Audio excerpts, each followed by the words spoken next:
Commission meeting to order. Commissioner Sutton, lead us to the pledge, please. I pledge allegiance to the flag of the United States of America and to the republic for which it stands, one nation under God, indivisible, with liberty and justice for all.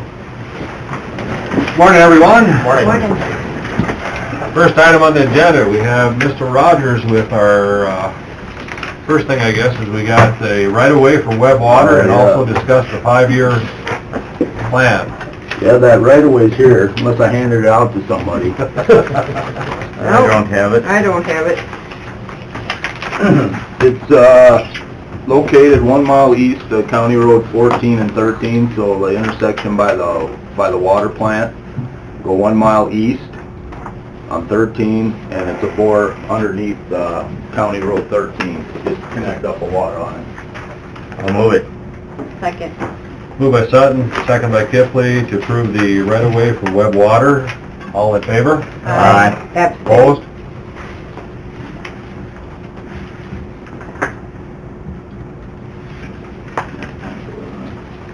Yeah, that's all right.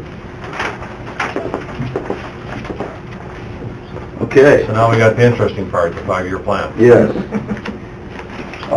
Okay, first thing, I got screwed up when I was handing stuff out, so the first thing we're gonna talk about will be the road, so who doesn't have the one with all the numbers and the cost on it?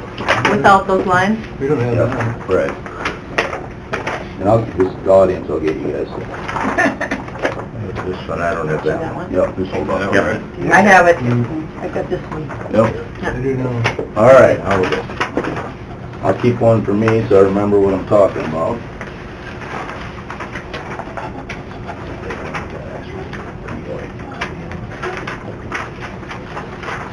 Now, if I build everything out right here, this money thing should correspond to some extent, more than some extent. It should be exactly, or the DOT is going to send it back to me, but it should match up with the map. The 2019 map. Uh, Or the 5-year. 5-year map.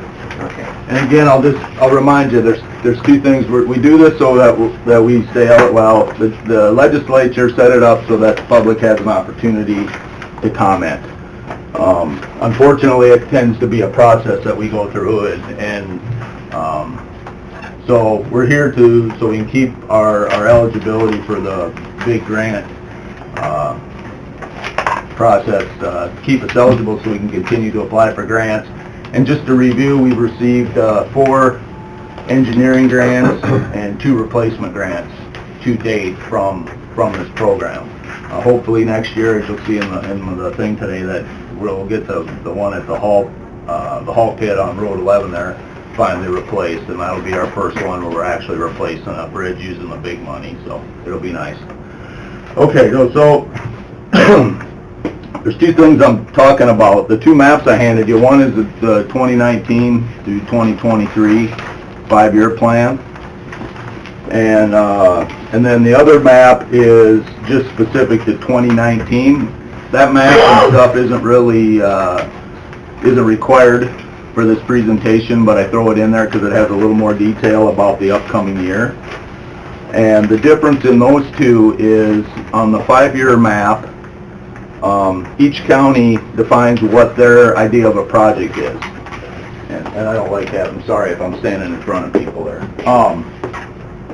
So what might be considered a project in Spink County isn't necessarily considered a big project in Brown County, and so each county can decide what they include in on their stuff, on their list. What we do, or what we've done thus far, and it seems to be working, is it's a minimum of a 2-inch overlay and bridges, so that's what's on the 5-year plan. In some cases, there's a little bit of variation, but it'll be the equivalent of a 2-inch overlay, or so that level of reconstruction. Thank you, Max, I forgot to do that. Things like chip sealing, that's not going to show up, or gravel on a road, that's not going to show up in that 5-year map. That's just strictly bridges and 2-inch overlays. The other map you have for 2019, that's got some base and blotter on it and chip seal, and that includes kind of our maintenance stuff that I plan on doing next year. So let's hop into 2019 then. And if you don't have a map, it's the same map I put up on the wall there. And I mean, everybody can probably read, so, but I can go down this a little bit. We can stop at the end of each year if you have any questions about anything specific. As you get into a 5-year plan, like with anything, your percentage, the likelihood of that plan being executed in its entirety is gonna, you know, go down a little more. 2019, I'd say I'm 90% certain that that's what will get done.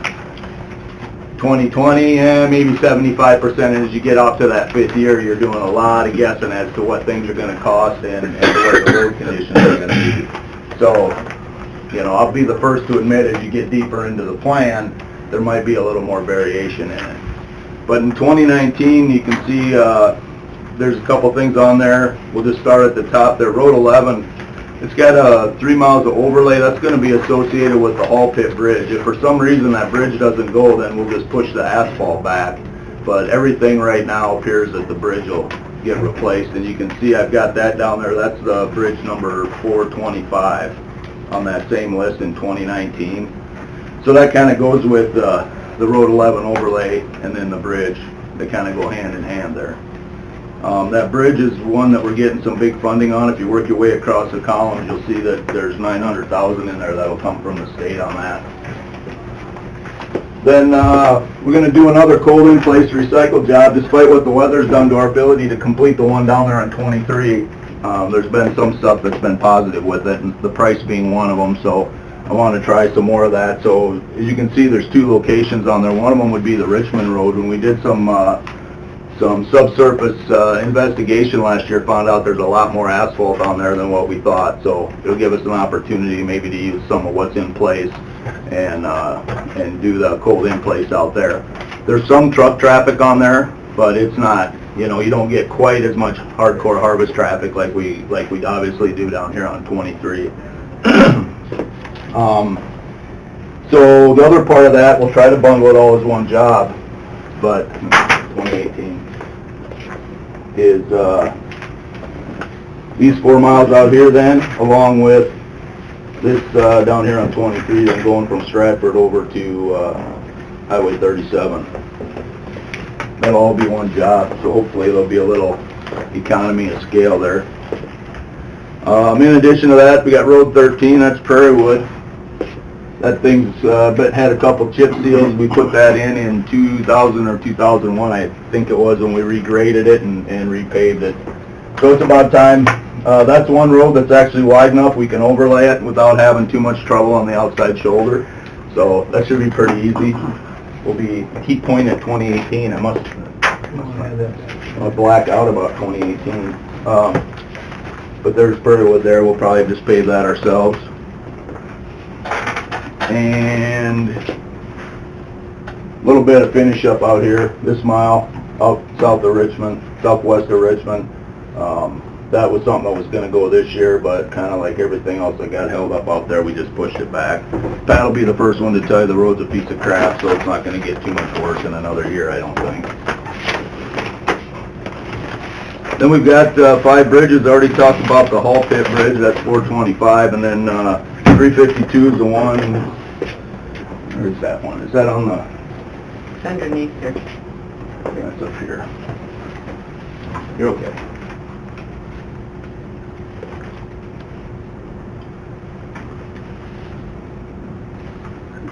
Oh yeah, that's the one that's supposed to be replaced this year. 352 is the West Bridge of Richmond. 156 is the road on the Richmond, or the bridge on the Richmond Road. Both of those are planned for next year, along with 57, which is southeast of Warner. That's the one, that one and the one, the West Bridge at Richmond, are the 2 that are held up right now waiting for their cultural resources evaluation. And then 243, this is another spot. We were going to do a little paving up here since the state was doing this, but then this bridge became posted last year and we're going to replace that one next year. So hopefully we'll be mopping up some of the stuff that fell through the cracks from this year.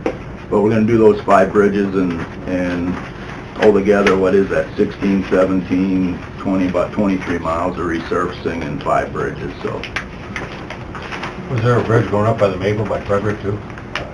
Yeah. When we get to the green year, which is 2020, we'll talk about that one. Okay. All right, so that's 2019. In addition, like I said, on the other map you got, I also have some more stuff that keeps falling through the cracks. Road 21 and 18, and this 9, 7, all these in here. I'm gonna try one more time. I've had them in, you can see they're on here for this year. We got a little bit of work done on them, but not near enough. So this is all something that's gonna continue, and hopefully we'll get that addressed next year. There's they're building the road in here for the Highline basin I think it is. And so that's kind of we've just quit trying to fix this because there's been so much traffic. They've been dust proofing and maintaining it themselves, but when that's done, we'll get the granary road put back to a blotter at least. All right, so that's 19. The bridge southeast of Stratford is on this, for this year. South, east of Last year when I come to the meeting. About, The Bean Bridge? yeah, we call, southeast of Stratford. right. Which one are you talking about? It was 2 miles east of Stratford and 2.5 miles south. Be over Mud Creek here. 2 east and 2 south. Section So, 22, 2.5 south. That's right here. So right by the Gabine Village, Yeah, Yeah. see what lives there? yeah. There. Dave Hayes lives there. Huh. So you're saying I had that on the thing for last year? No, for this year. Oh, for this year. Last year when I went to the meeting here, it was on the list for this year. I gotta look at that, Mike, 'cause that doesn't Okay. ring a bell. 'Cause it's number 53, it would've shown up on that front page of the bridge thing, but I'll look at it. I don't recall that, but I'm not saying you're wrong. Oh, I'm sorry. Can we talk about what happened on this road right here? Sure. In what sense? We ground up all the asphalt? Yep, Okay, and then it looks like a real shabby job of kind of putting some asphalt down was done from 37 up to the bridge. yeah, that's prime. We just primed it, and they were gonna pave it when they did 37. Is that it? Because I had a contract with that contractor, they paved on the Tacoma Park Road and the Lake Road, and they were gonna pave over here, and then I got the bridge report back, and we have to rip the bridge out next year, so there was no sense in paving it. What that is, that's Yeah. you shoot that down before you pave, like right before you pave, you shoot that prime. That's just the, So, but it'll, like I said, next year it's in the blue, we'll get on it next year after we replace the bridge, but there's, I don't like paving something and then ripping the bridge out and we gotta go back in there again. Well, I can have the blade guy pay more attention to it too. Eric, that bridge up in Stratford, that's that first one on this sheet here, isn't it? What's the number I got written in the quarter way to the left? 68? Yes, Two the and a half top one. south and 2 east, very top one. That's the one. Top of the page, South 68. and east of Stratford. 2 east. Oh, is that, I thought I was going west from Stratford. 68. Yep. Yeah, I just don't think I've ever had a program for anything. But I can look, I mean, it's yellow, that means it's eligible, but, I gotta look, I don't recall ever having a plan for that one, but. And that's the first step, is spent about an hour this morning trying to guess what was gonna come up that I wasn't gonna be able to answer, and that's the first thing, so that's good. We had it at the top of the list. Yeah. See that, well, we'll talk about the bridges. 2020 is gonna be the green stuff on your map there. We've got, 3 bridges in 2020. The, small maps you have a typo. The bridge number 1, which is all the way west of Mansfield, the bottom left hand, corner of your map there. Should be green, I think it shows up as yellow on the map. But we've got 3 bridges in there for that year. 271, that's the one coming out of Sand Lake. You get, that's another big grant program, so we got $900,000 from the state to pay for that one. We're paying for the other half. And then, Road 5, I've got that down as 10 miles of 2-inch asphalt overlay.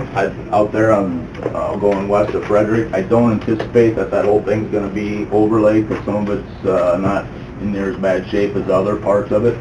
But we'll have to see when we get there, if we're talking 6 out of the 10 miles, or 7, or what happens. And then, Road 16 from Bath up to the Tacoma Park Road. That's another one, I hope it lasts that long, but that first couple miles of that are getting so rough. We'll see if we can make it till then. Road 9, that's going west of Westport. Now, I got that down as getting paid for by the state, because they're talking about using it as a detour when they tear out some bridges on State 10.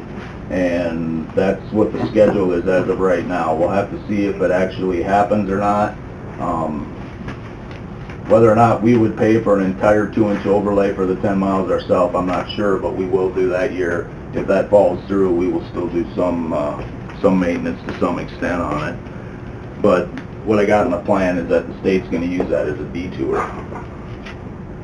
And then Road 5, starting up at Road 16 and going all the way to Marshall County. 16 miles, some of that'll be asphalt overlay. There's some of it we're going to have to try a few other things on, because on this side there's a whole bunch of different variation in what's in there for road surface and whatnot. But that's the goal.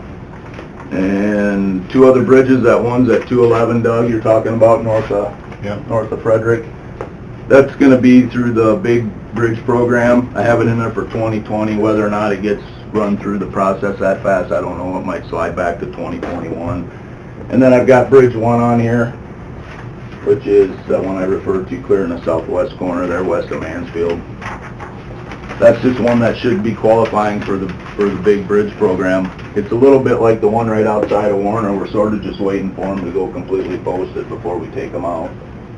Well, that one southwest, is that on the county line? Yeah. Do we have to pay for it all? Yeah. That's our part of the county line. Yep.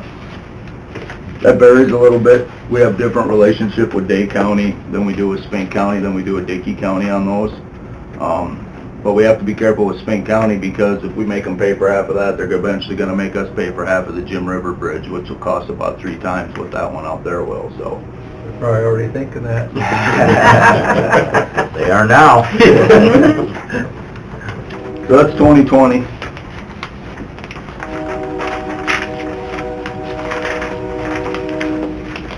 Now it kind of shortens up a little bit because it's a lot more guessing. But as we go into 2021, basically we got 3 overlays, which on your 5-year map, we got one on 27 there on the county line, which Spink County probably won't help us pay for that either. And Yeah, their half is gravel. 3 miles on County 10, just right north of Aberdeen, up to where the gravel starts. And then I got Road 20 on here north of Claremont. We kind of put that back together a couple years ago. It's still not awesome, but it's better than it was. So hopefully there'll be something there to pave in a couple more years. And then Bridge 206, that's the one up on the L. I'm also assuming that it's going to be eligible by then to run it through the big program, but that's another one that, as long as it'll carry truck traffic, I mean, so it affects some guys harvesting, but that one can be posted for a little while. So 2021's an easy year, it sounds like. And then we just keep going from there. 22 is just some more things. by the way, we've pretty much run out of our pavement management, there was two grants that you got. One was a pavement management evaluation and the other was a transportation study. We've kind of not used up all the information, but we've gotten far enough past those 7 and 8 years now that most of their recommendations we've either addressed or programmed. So maybe not too distant future we might want to look at doing that again, but not immediately, just to see if we're staying on track with things. 2022, I don't have any bridges in there because I'll be inserting them in the upcoming years. Every year we get more bridges that go posted, and in order to, I want to leave room so that we can be somewhat reactionary and try to, some of them, we can do in a year or two. If we run them through the big program, they're going to take 3 or 4, But you see there's more paving on there. Road 23 southwest going west of Warner. Road 13. Must have I had to keep looking at the wrong thing. Do I have that? Oh, that's out here, I'm sorry. Out on the Lake Road. Road 16, stuff up through Columbia that we didn't get the grant for. I had that in here because we had applied for a federal land access grant that we didn't get. And Road 23 up past Fernie going east.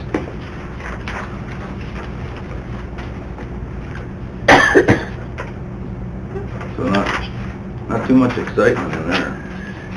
And kind of the same story I do have now in 2023. I'm really kind of guessing on some of this stuff. I have something in there on the south side of town and the south bypass. But in the meantime, I don't think that entire thing's going to hold from now until 2023. There'll be a mile in there, here and there, we'll have to work on. I just haven't really got a good plan on it, but both the Hale Mile and the mile in front of the beef plant will have to have something done to them, I think, before 5 years from now. So, then going south to Claremont, that's another one. I got that on there, but I'm pretty sure these first few miles from Claremont down to Road 11, where that's got a mixed bag of gravel and milled up stuff and not milled up stuff. That's another spot that I'm sure we'll be addressing parts of that. A mile here and a mile there prior to this. Overland, going east of Columbia again, trying to get back on some of these roads that we sort of got put back together. We milled them up, or we actually made them into something that we can work on now. We'll have to start coming around to some of those again. I got Bridge 81 on there. Again, I'm out 5 years. We'll see what happens. We've closed so many bridges down in the southeast corner. That's the one south of Truck World. That's on the east-west road, right there? Yep. The north-south? Yeah, it's a long one.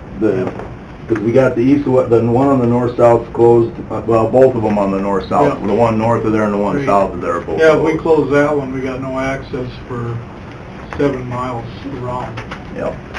No, that's what we've been looking at, and I've even looked at ways of putting stuff in where those other 2 bridges are and rerouting a road around there, and I haven't really come up with the, like, trying to get it down to where we could put one bridge somewhere and reroute some roads, but it looks like just putting that one back in there right now is the best way to go.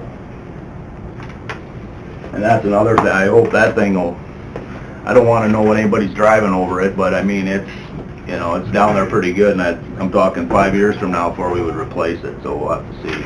Most people try and go around it, I think. Yeah.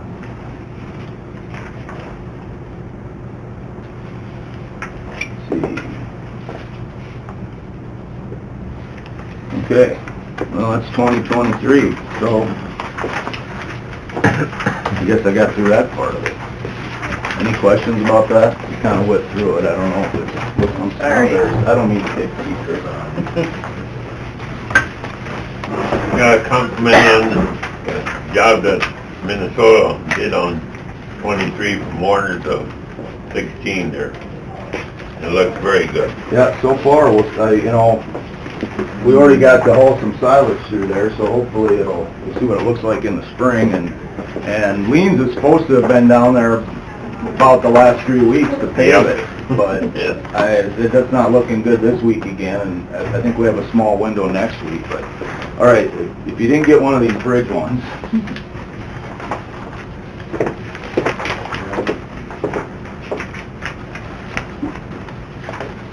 What's this one? yep.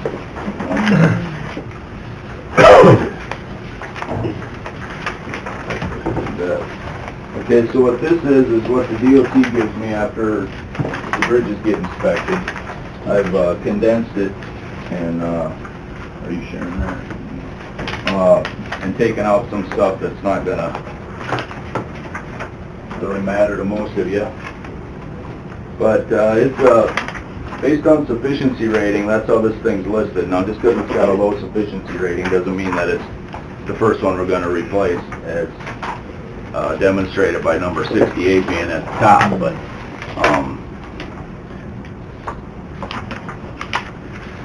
a couple things about this. If you go over to the sufficiency rate column, and you go down there a ways, and I've got one that's dark, and it's .2 west of Warner. That's the bridge that's just boom right outside of Warner. And that's the first one that's eligible for bridge funding. So, out of our 141 that we have, we only have everything above that black line that's even eligible for bridge money. You can look at the rest of these. I mean, if you look at the last 2 pages of this list and look at our bridge sufficiencies, we go a long, long ways before you can get out of the 90s. So, It's good, yeah, we're way ahead of schedule on that stuff. I shouldn't say schedule, we're way ahead of national average. I'm not saying that that's exactly the best standard either, but, At what rate do they post them, roughly? at what? There's no correlation. Okay. One of my biggest pet peeves in the world, Rachel, because what happens is, for instance, go down, if you look in the column that's got the numbers on the left, which column is that, Dirk? Fourth bridge up from the bottom. See number 1? I got the number 1 there? Yep. Okay. That's that bridge that's west of Mansfield I was just talking about on the county line. It's currently posted. Now it's like the one at Mansfield that's only posted to straight trucks. It's not posted to semis, but it's posted nevertheless. It's not serving its purpose. It's a 65.5. It's going to have to get inspected at least 2 or 3 more times unless something really bad happens before that's ever going to be eligible for bridge money. And that's a pretty common thing. They're posted long before they're eligible to run them through the big program, and then once you start through the big program, it's another 4 years. So let's say the bridge north of Stratford on 16 where we just finished a road project, that one's okay for now, but it's definitely trending towards it's going to end up posted. So let's say that happened in 2 years, make these guys really happy to begin with, but it's, I got without looking, but I know it's not eligible, otherwise we'd already applied for a grant. So once it's become posted, then we have to wait for the sufficiency to drop below 60 before you could even apply for So what's the requirement to have to post them? that all comes from a recipe, which they go out and get inspected, and then they take all their measurements and the criteria and their evaluation, and you plug it into a formula, and it spits out this spreadsheet basically. You would think that the sufficiency rating and the posting should be Right. Should be a correlation Right. between them. Now, I squawked and squawked about that, and that was never a correlation. It is in the big bridge program because of the similar discussion we're having right now, and I said, you gotta be kidding me, because the minute the bridge is posted, it's not doing what it's intended to do. It should be eligible for money. So what they've done is you get 10 extra points now for the posting based on, so it's definitely a step in the right direction, but there's no direct correlation that this bridge is posted, it won't carry a full load anymore, so now it's eligible. It doesn't work that way. They're independent of each other, and I know I sit there and shake my head because Doesn't make any sense. right, and that's why we end up doing things like spending $1.7 million of local money to replace bridges, because otherwise we're going to be sitting here for 5 years. With a bridge that you can't use. Right, Yeah.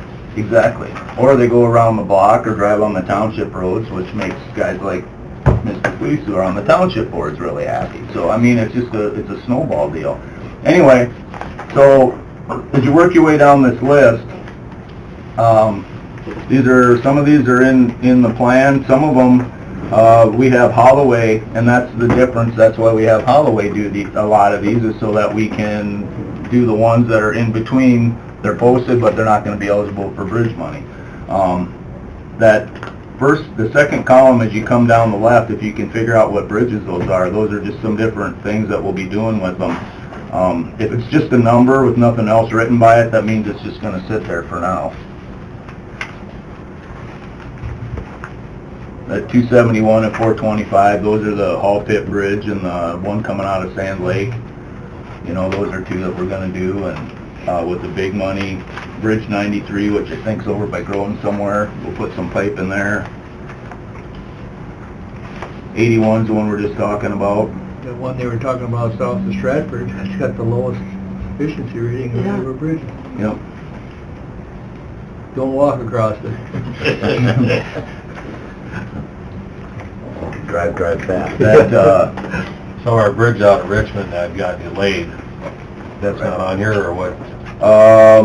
that is 352, that's about halfway down. So it's 352 HOL 19, so that means it's Bridge 352 and Holloway's gonna replace it in 19. Should have been 18, but same with that 57, that's the other one right above it, that's down by Warner.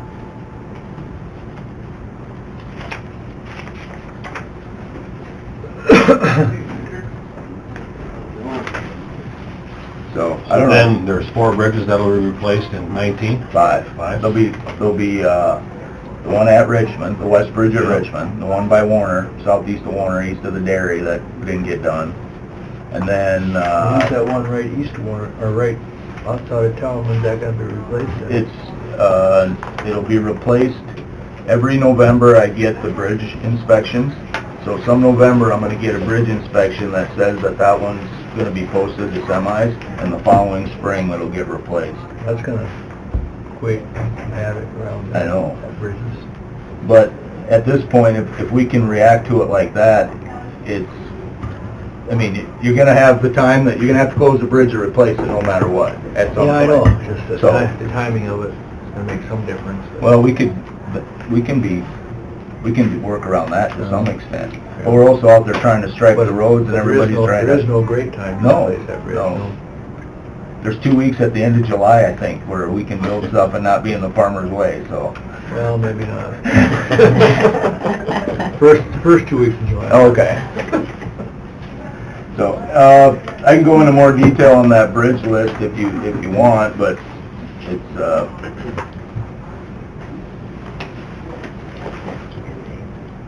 it's mostly, everything's dictated off of them becoming posted, and then you try to make a reasonable guess on how long you can have it be posted, if you can run it through the bridge program, or if it's the Holloway thing.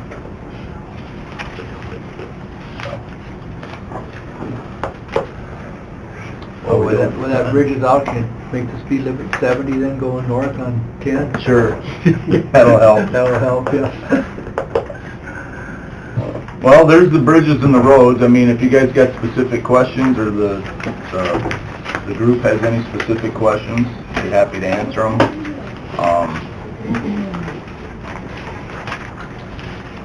Going kind of fast, it's kind of Can you send vague. those to us electronically? in case anybody else I have wants to them? bundle it all up into a thing to send to the DOT, and I'll send it to all you guys as Or well. throw it on your website, whatever The you striping crew is how far out on 14?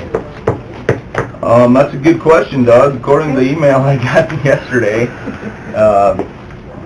they're on hold right now. They can't, there's nowhere they can work. 4 counties have dropped out already. They said the heck with it. Really, you mean? Yeah, and they're pushed back. So they were supposed to start on the 11th, and it was supposed to take them like 3 days. So I don't know. I would assume it shouldn't be too much after that. But. And we're running around brooming and re-brooming and brooming some more, because things are getting tracked up, but that's part of the deal, so. Yeah, this front gets out here, there's not much you can do. No. Good job. Thank you, Derek. One other comment on there is, I know the bridge there right north of our place got replaced a number of years ago, but when they did, they raised the elevation of it to kind of match the road more, because it was one of the old steel bridges that you went down the riverbank and then crossed. But Sure. They raised the elevation, but to do that, then they put up concrete piers that throttle down, close down the width of the river channel through there, and so it throttles water back. I mean, the Elm River, where it crosses, comes so fast, and it creates more flooding to the west of that.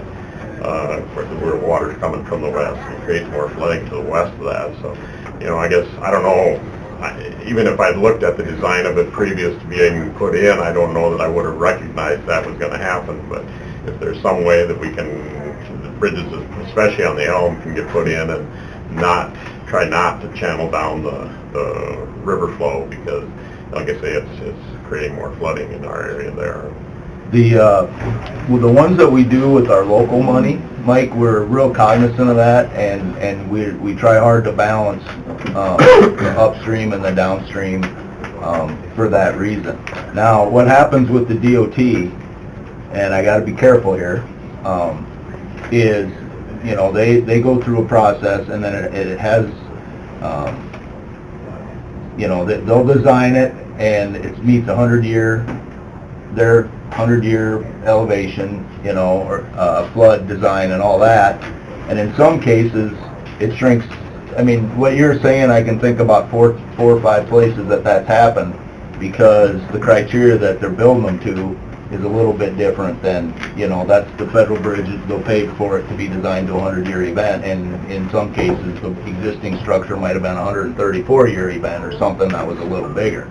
So, but as far as when we're using our local money and we have absolute control of the process like that, we try to be cognizant. But what you're describing is happening. I mean, I can think of 4 of them right off the bat where that's the case. Thank you. Any other questions for Dirk? I just want to say I'm Patty Daly. I'm from the Columbia Township Board, and Okay.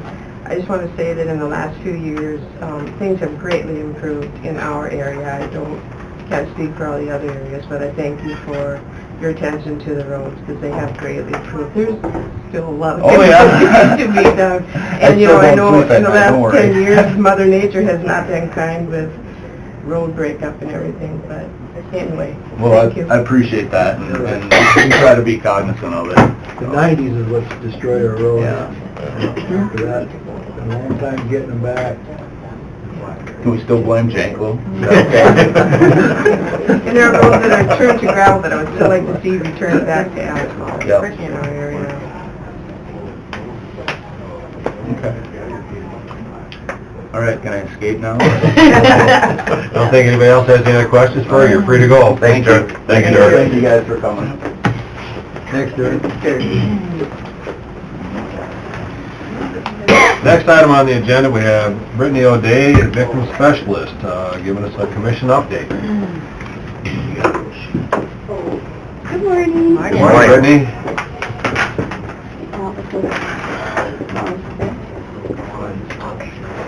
So good morning, everyone. Morning. Just wanted to kind of update you guys. Obviously, it's going to be 2 years in January that I've been with the county. I know it's a new position, so I think there were some questions on what I was doing or what all my job entails. So I thought it'd be great to kind of meet with you guys and go over what I do and then allow you guys to ask questions. So obviously I work with victims of crime, and I wrote them down because I'm sure I'll forget some. Some of the victims I work with is domestic violence, simple assault, aggravated assault, sexual assault, burglary, intentional damages, child abuse, child sexual abuse, murder, manslaughter.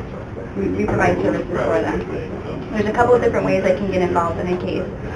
Every morning when I come in, I will pull reports over the weekend or the night before and see who got arrested and what the offense was. And then based on the offense, then I'll reach out to the victim. I'll read the report so it's not like I'm calling the victim and not knowing what's going on. I'll go over the charges. I'll try to have them come into the office to sit down. I don't know if you guys are familiar with the court process, but it can be kind of overwhelming. So I try to explain the process and sit down with them and also just figure out what they want to see happen with it. Obviously, our goal is to not have reoffenders, and sometimes the victims have the best information of how we can get resources for this individual, whether it's a chemical dependency evaluation, anger management, domestic violence, to try to prevent it from happening again.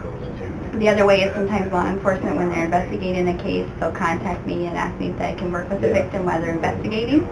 And then sometimes when we receive reports that the prosecutors are reviewing, and depending on that report, the prosecutor may charge it, may not charge it, but sometimes they want to sit down with the victim and see what they want to see happen with it. So there's just kind of a variety of different things I can do there. You know, from just starting off, I think the most important thing is just to listen to a victim and kind of understand, you know, we're at the tip of the iceberg, but there's so much underneath that just allow them to be able to talk to me. So I try to do that, and obviously walk them through the court process. When you're talking about preliminary hearings, grand juries, subpoenas, motions hearings, all these different things, that can be overwhelming for a victim, and also what they have to do in a case. So sometimes I'll take the victims to the courtroom so they can see where they're going to be sitting, where the defense attorney is going to be sitting, where the defendant's going to be sitting. I'm the only one that can attend a victim with a victim to a grand jury. So that's with the prosecutor, with grand juries around a room, and then with the victim. Sometimes I've had a 5-year-old little girl that I'm taking into a courtroom. And that's nice for someone to be able to look at me versus looking at 8 to 10 jurors that are strangers and telling them these nightmares of stories that they have to tell in front of people. I work with them on victim impact statements. You know, throughout the whole proceedings, we're focusing on the defendant and, you know, what the victim has to do, why the hearing got continued today. And at the end of it, the victim can say how they impacted them. And that's a really great closure for them, and also just for their mental health state, to be able to work through the process. Court services, they do a pre-sentence investigation. So they used to be contacting the victims to get their impact, but also restitution information. They now contact me and ask me to get that information, so there's not another person involved with the victim. I work with Crime Victims Compensation Program. I'd say a large majority of our cases, the victim won't seek medical attention because they don't have health insurance, or their deductible is $5,000 to $10,000. I think we can all relate to that. So that can deter them from going. So the program can help pay for medical expenses, counseling expenses, travel reimbursement, so they can go to a hearing. We've had cases where individuals are having to be flown to Sioux Falls, to Minnesota, to do doctoring for injuries as a result. Sexual assault cases, reimbursing them for their clothing that was taken, so forth. Burial expenses. The program's an amazing resource that I use. What fund was that? Crime Victims Compensation. I work with them on a daily basis because part of the requirement of the program is for them to be cooperating with our office. So then they all ask, and then also report to the courts what the restitution is for the program, so hopefully they can continue throughout the years. Jail calls, I will pull jail calls often. It's amazing how quickly a defendant can call a victim even though they're told not to. And it's kind of disturbing, to be honest with you, sometimes listening to these calls about how much victim blaming they put on someone. So just to be able to provide the victim services and get their impact is great. The jail will contact me. Part of the thing is they'll reach out to the victims and let them know the defendant's getting released, but sometimes they don't have a phone number for the victim, sometimes they don't have any victim information. So I'll try to track them down to update them on that. From starting, my position will be January 2 years. I have over 1,100 closed cases, and I have over 260 pending cases right now. Over the weekend, I have 13 new reports that I'll have to review and reach out to the victims. I'm talking about 1,100 closed cases. Say a large majority of those have more than 2 victims in them. I have cases right now that have 5 victims at a time. So that's offering them resources, but also updating them on court dates. So it can kind of be a little overwhelming on that. Am I missing anything there? That's all you do? Yeah. Sounds like you're Are those all felonies then, or some misdemeanors? Nope, misdemeanors. What determines when you contact a victim, like somebody starts a CRP field on fire and it's a bunch of teenagers, does that owner of that CRP field get contacted, or that's not a big enough deal? No, it'd probably be arson, so depending on the offense, it would be a case I would get involved in. And then Okay. also sometimes I'm working with the fire department to get restitution for them. versus local, county. Each one of them kind of deals with it differently. So you contact all those victims, like every array, felonies? Well, when what- so before with Marcy's Law, it used to be everyone was contacted, Mhm. Walmart, fender benders. When Marcy's Law changed, then I focused more on the domestic violence and full assault, cases like that, where we're having to have really conversations about what's going on and having to testify versus Walmart needing $25 because it was stolen. Does that make sense? Yeah. So every victim is a victim in my eyes, and I want to provide them services.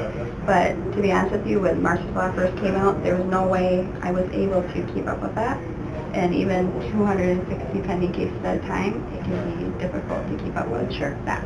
And I think the best way to look at it is every victim gets contacted at some point, it's just a matter of when. So the ones that Brittany's talking about, domestic violence, simple assault, all the felony assault, any crime of violence, burglaries or crime of violence, all of those, the victims are reached out to right away. Yeah. Supposed to be under old Marcy's Law, before the first court hearing. We still try to do that, because that's the best way to treat victims. But then, the fender benders, those victims get reached out to at some point, because we need to get restitution figures. It's just later on down the road. So how did the law, can you remind me how that changed? Like now, isn't there some opt-out or something with the state? Yeah, so the biggest thing that it did was under old Marcy's Law, the second a crime's committed, you're defined as a victim. And me and many other prosecutors disagree with the way the Attorney General wrote his opinion. It was helpful to us because he had claimed that it was still opt-in, that people had to reach out to us to fall under Marcy's Law. I disagree with that because the Constitution read completely different. And Marty Jackley's a great Attorney General, but frankly, I disagreed with that the way it was written. But it got cleaned up. It got cleaned up in this last election, where now it reads, let me see what the wording is. They used upon request. So pretty much every single paragraph of Marcy's Law now adds upon request. You have the right upon request. You have the right upon request. To the Before victim. it wasn't in there, yes, for the victim. So now they have to opt in, is what everybody calls it. So liability-wise, if you were to miss somebody, that covers us. I mean, they didn't contact us, we missed them, no big deal, right? I think you're right, yeah. And according to the Attorney General's opinion, liability-wise, before with old Marcy's Law, we were still covered. Yep. Thank you. Since the correction, have you seen the numbers go down at all? I mean, what I understand earlier, all the smaller stuff, you still have to kind of follow up. But I can imagine before the Marcy laws was changed, it was just an array of numbers coming through that you couldn't even keep track of. Yeah. Has that definitely declined since they rewrote that or changed that verbiage? I guess I couldn't give you numbers. It has declined, but it has allowed me more opportunity to meet with the victims, especially in-person meetings with them, versus the times where it was just like phone calls was basically all I can do. Now, honestly, I go to victims' homes sometimes. I mean, there's a large population in our community that they don't have transportation and don't have money to get to the court office. So I'll go and meet with them. I had a case this last week. Every day after work, I would go on my way home and meet with the victim, see how she was doing. And one day, actually, no one was there. She doesn't have a phone. She has no transportation. She has 2 little ones, and she was out of formula. So I ran over to Safe Harbor, and they were able to give me formula, and I ran it back and gave it to them. And then I was able to, part of it too, I guess, to kind of back up a little bit, sometimes I feel like I'm more reactive. I get involved after someone's arrested. I try to provide proactive services, being a part of the coordinated community response team. And I'm also the president of the child protection team. I don't know if you guys saw, but on Saturday we did our first annual Walk a Mile Protect a Child event. I think we probably have close to 150 individuals out for that, just a great awareness event. And then I'm also part, and so is the State Attorney's Office, South Dakota Network Against Family Violence and Sexual Assault. We paid a $250 annual fee for that. And the resource that I just used actually through that was they were able to purchase a phone for my victim. So then we can have conversations versus me just being able to see her after I leave for work. There's a lot of great resources for that. We paid $250, but they help provide means to go to training. So about a month ago, I went to Rapid City. Just the mileage alone would have cost way more than $250. They paid for my motel, they would have paid for my mileage, I did ride with someone, and then they reimbursed the county for my meals. And then I was able to go to a great conference on LGBT community. I understand there might have been a concern about that.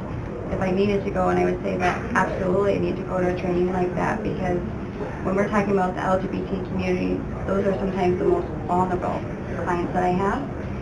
Sometimes when I work with individuals in that community, when they first talk to me, it's like they have to explain themselves, you know. And I tell everyone when they come into my office, there's no judging. And I have a lot of tears that are shed in my office, so I buy a lot of Kleenexes. But there's no judging. So an opportunity like that to get more training helps me better assist victims across the board. So I think to answer your question, before we were violating Marcy's Law. Now we're less likely to violate it. And we weren't alone in violating. No, we were probably doing a lot better job than most folks, yeah. I mean, because frankly, before Marcy's Law came about, we did our best to keep up with victims. Now, the majority of the victims you had to keep up with just to be able to prosecute a case. But we weren't, there's no way we were doing what we needed for our victims before we had Brittany, because it was Jody doing it part-time. How many people do you have call and opt in? Do you have people that do that? I mean, I guess I don't ask them when they call, do you opt in, it's just a conversation No, that we're but having. they're proactively calling you that you don't have to call them. Is that 5%, 10%? Oh, way more than that. Like, But when I'm it- talking about 264 pending cases, I would say probably 80% of them I'm having conversation with them. I mean... And they called you, you didn't call them to initiate? No, I'll call them to let them know. When it's a domestic violence situation like those crimes that I talked to you about, a lot of people don't understand they have the option or what the criminal justice process can help them. I think Brittany probably beats most of them to it, so it's hard to Gotcha. give you a number, because like she said, she comes in, she pulls the reports, you had 13 from the weekend. Did you have a chance to call any of those people? I didn't. I was pulling because I read them. Yeah, and that's probably what you're going back to do today. So. Well, and if they do, how do they know? Does somebody give them your card, like the law enforcement, to know? I'm not saying you're missing it, I'm just questioning like the opt-in process. How would a victim know if you weren't doing this to call you? So before there was a flyer, I think it was like a pamphlet card. The Attorney General's office purchased thousands and thousands and gave everybody a box of them. So we gave those out to law enforcement, so everybody handed those out. Okay. And we had advised them, you know, err on the side of caution. If you think they're potentially a victim, give them the card. Gotcha. Now there's something new, and it's this piece of paper I have now. I don't know if there's a new pamphlet. Yes, there is. And I see at the end of it, 100,000 copies were made of this document, or printed by the Attorney General's office. So we're handing these out, I presume. Brittany's been in contact with law enforcement on that, so I'll let her answer. Yeah, the Kelly Marnette's actually working with that and then getting them out to our office, and then we'll give them out to law enforcement. So we haven't got them yet? But in the report, when you read it, it'll say notify them of Marcy's Law and their rights, so then I know that they are aware of it too. Gotcha. And then at the end of the card, it talks about the website you can go to get each state's attorney's contact information. And we had Brittany, I think we bought a stamp with Brittany's contact information. We stamped on the back of the cards. We have a really close relationship with law enforcement, so a lot of times they'll call me and they'll say, hey, can you reach out to this person? Or they'll even say, Officer Kernan told me to call you and reach out to you. So. Gotcha. Okay, thanks. Very good, very interesting. Interesting job. I do. I really love my job, though. So I appreciate my position. I appreciate all you guys, but I just wanted the opportunity to come in and meet with you. So. Very good. Any other questions for Brittany or Chris at this time? Keep up the good work. Thank Thanks, you. Brittany. Doing a good job. Thank you.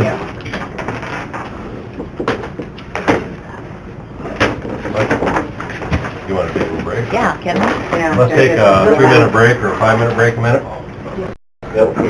That it might stop some of that. We are back in session after a short break. Next item on the agenda is to discuss the new building occupancy.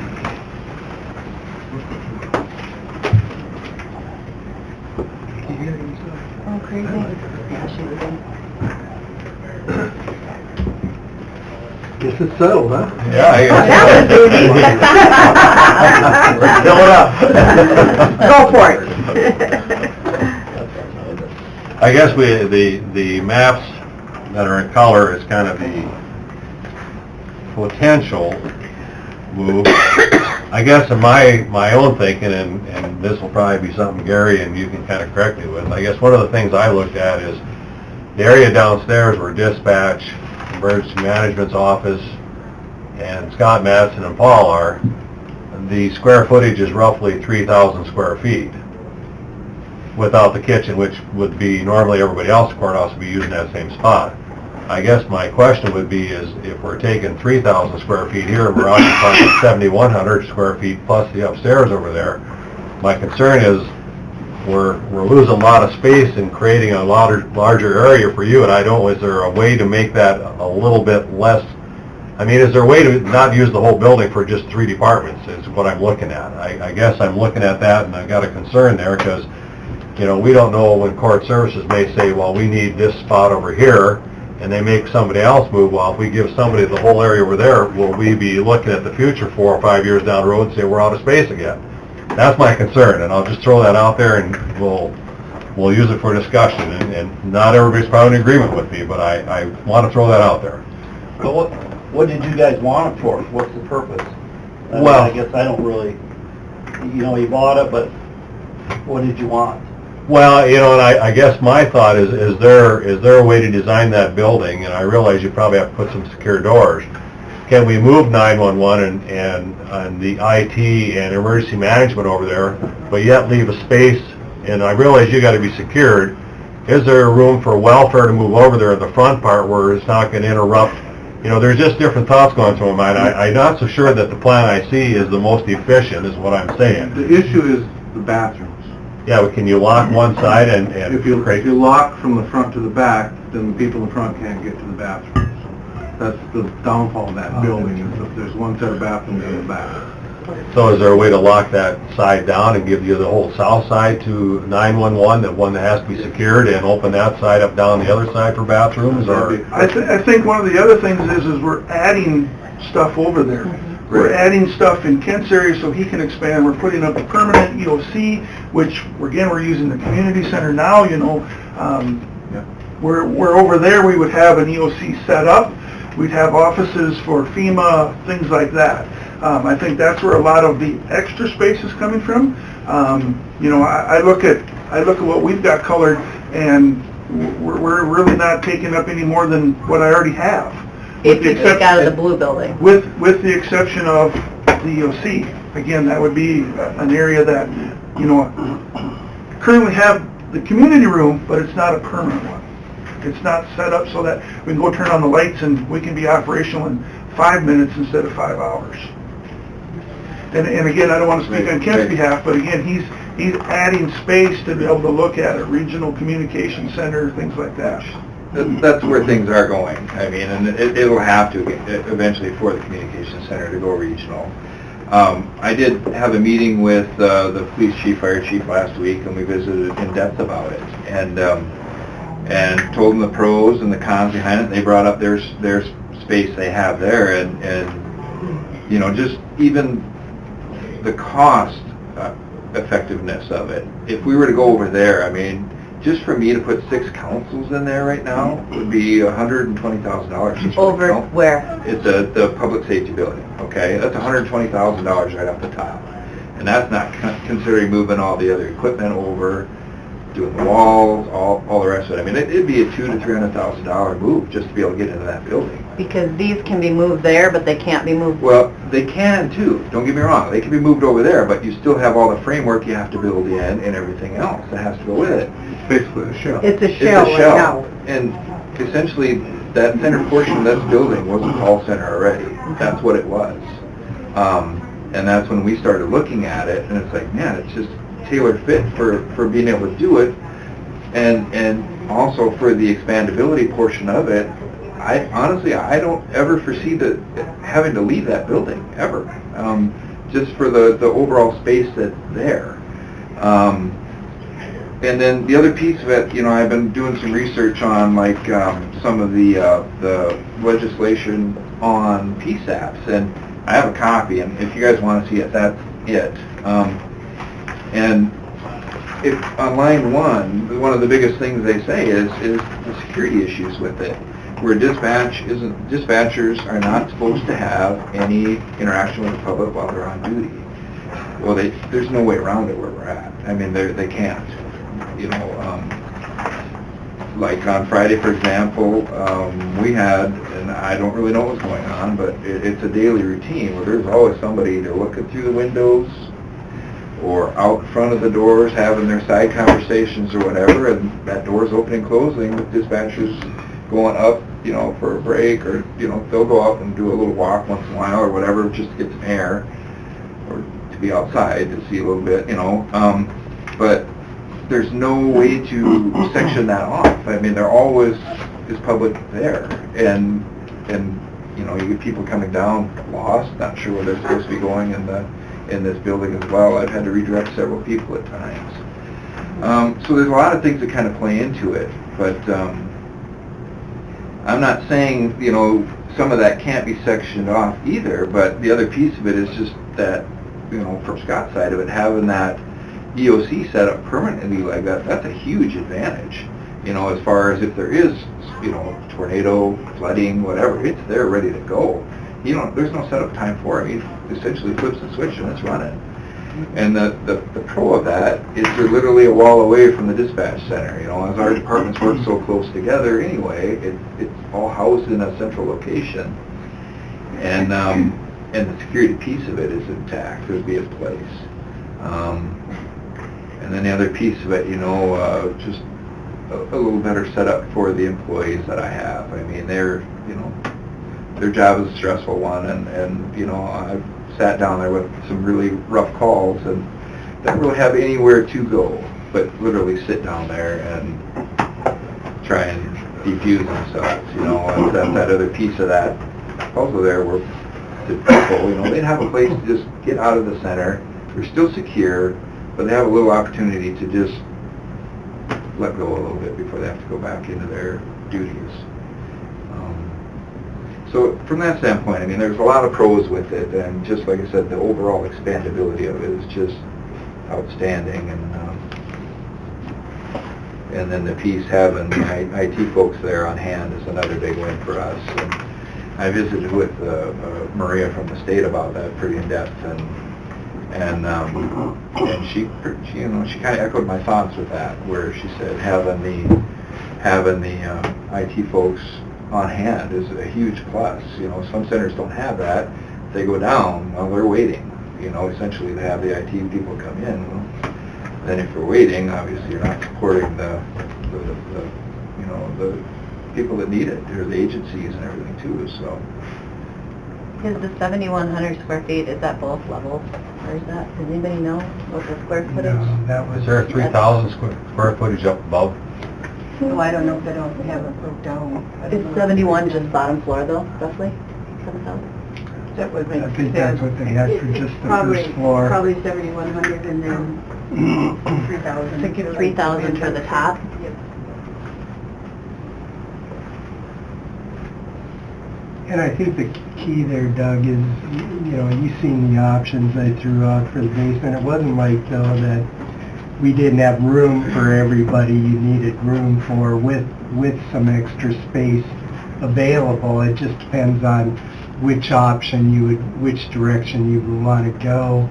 Would change, would possibly open up a couple offices even up here, possibly, you know, but there was room for everybody down there regardless. So it's just a choice of whether you want to make that a more private building over there, or have an intermix of public-private, but then, like they said, that caused some concerns of having a mixture, but there's space available regardless of downstairs or upstairs, no matter which way you go, regardless of which way you go on the new building also. So. Have you guys taken a peek at the second floor? Would that be useful for storage and stuff? And somebody There's- said there's a kitchen up there? Partial, There's a there's sink. a sink up there, I believe. The bulk of the upstairs is storage. That's where all the network racks are and everything else. There's 2 offices up there and a little storage closet. Two huge offices. Yeah, and then the rest is all storage. Or meeting rooms, or training rooms. I mean, I like this. My only concern, like I brought up last week, is it possible just to carve out a few of the offices in the corner here? It would be another secured door, but, and I hear you on the bathroom part, that would probably be the biggest issue, but... If they're public offices, do we need to secure them like we did here? I mean, everyone is secure except for welfare right now. Right, Mullen Building wasn't. Yeah. So, I mean, do we need glass, do we need all that security like we have here? That's huge in cost-wise. Mhm. That's- I'm only asking, I don't know. Sure. You know, here again, we can stay where we are. That's not an issue. Problem. The department head, you know, the last department head meeting, you guys asked what thoughts Yep. were, so we threw this out. And again, That's what we wanted to see. we're gonna throw it back in your court. It makes no difference to me. You know, the other thing I'll throw out with Doug's issue of not having enough space, if we move the EOC out of here, we could build offices in the community room if you wanted to, or half of it down the road. Well, I think I was just throwing thoughts out, looking down the future. I'm not saying this isn't a good plan. I'm just throwing other Understood. options out as looking to be careful here that we decide to do something, and so often we pull the trigger and we find out, well, we really overlooked that deal. And that's why all I'm looking for is making sure everybody's on the same page and we're making a decision that's going to benefit us for 5 years down the road, that in 5 years we're not all sitting around this table again and saying, now what? And I'm just looking for the future a little more, for projecting the future a little more, and I like the idea of having 9-1 out of there. I'm just looking, is there another format that fits maybe a couple different other options that frees a little more space up? You know, basically we're taking 2 large offices on the second floor and, you know, you're going to secure the area, who's going to get to them? So, you know, you're talking something that's got 3,000 square feet, we're moving over there, now you're going to give them 10, 12,000 square feet. I'm having a hard time digesting that is what I'm looking at, and maybe nobody else does, but I'm sitting there thinking, you know, we're taking a small area and we're really expanding it over there, because if you're going to put the secured part, I don't ever seen that upstairs get used as storage, because you're not going to be able to pass through it anywhere. So now you're going to throw another 3,000 square foot that's going to be over for basically 3 or 4 departments, and I'm just being cautious about how we look at this, is all I'm doing. As we look at that, the hardest part of that whole building is if there's bathrooms on the east side also, you could cut it in half, or you could quarter. But with the only one set of bathrooms and a concrete floor, you're basically going to tear the floor up and put another bathroom in. Mm-hmm. That was the only drawback to that. I mean, that, every time we looked at it, the bathrooms always came into play. And the offices upstairs, I guess if you have some of their office that does not have the public Mhm. needs to get into it, you know, they could go up there and use it, you know. That's not very many more. But even with that, I think you would have to be handicap accessible. Yeah, If that's you the ever problem hired upstairs. a handicap Correct. employee, I mean, Yeah. you'd Well, have to Judy address can that. speak. Yeah. Judy And the can bad thing speak about to the it. storage up there is it'd be kind of hard to haul everything up with Right. by hand. In my piece of this, you know, for us, you know, we all looked at dollars too, and we know, it was a major investment for the county, just, getting the building and everything too, and from our standpoint of it, especially like the dispatch side, for to be able to move into a location like that, that is set up that well for a center like that, cost-effective wise, to me, it was definitely, I didn't have to think about it twice, to be honest with you. And I knew if we did submit the proposal, odds are, being able to find a scenario like that again in the future, would you ever have an opportunity like that again? Maybe not. But, just from our standpoint, it was just a great way to incorporate all the entities that are all tied together for that center, and to be able to, in my opinion, I think it'd be a state-of-the-art communication center when it would all be said and done, just the way it would be set up, because I know a lot of the other locations don't have that functionality that we would have there, so, you know, that other piece, and, you know, you throw that other building in with the city, all that's kind of broken apart then. If, you know, I wouldn't have IT, I wouldn't have EM, I wouldn't have, you know, so that was really the main thing that kind of spearheaded. It was like, you know, it really looks like a good opportunity to be able to What do that. information do you have that we're going to become a regional dispatch? Well, like I said, I've been contacted several times, and even... We tried to do that in the past, and we just couldn't get it put together. Yeah, and I'm not saying it can't be. I know there's already equipment in place with one of the other joining counties. Essentially, it's a matter of putting an interface in, but in order to do that, then that's the other piece of it, is I got to look at... I have to have some more dispatchers in that are learning all that addressing for that adjoining county. So they got to know their addressing and mapping and that piece of it, which that, you know, GIS comes into play with that too for us.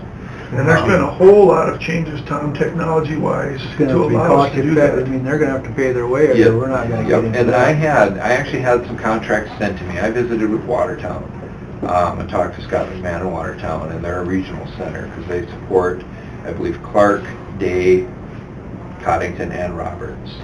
So essentially what they're doing is the 911 funds that are out there for those counties are being redirected to Coddington, since essentially they're the ones doing the work for those other counties.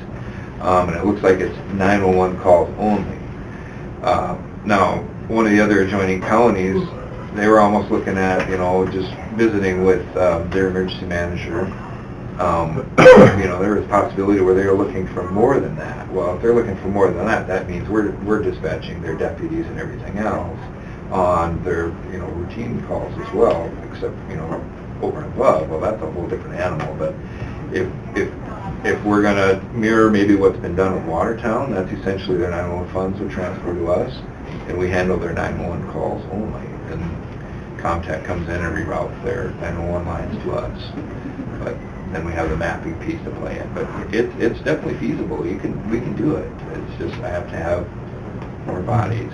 I wouldn't see though that for years, just because number one, staffing. We're having problems keeping people just for our staffing, and number two, some of the glitches in some of our geographical area. Being such a big county, we have problems knowing, like up in the Sand Lake area, what, you know, and part of that's GIS and some of the other things coming through in updates, but we want to make sure we're doing it near perfect before we take on anybody else. I echo that 100%. I think we need to work from the inside out on this deal and make Brown County as stable and as you know, functional as we possibly can for all of our first responders. And What's the plan for the cold storage at the Millen building?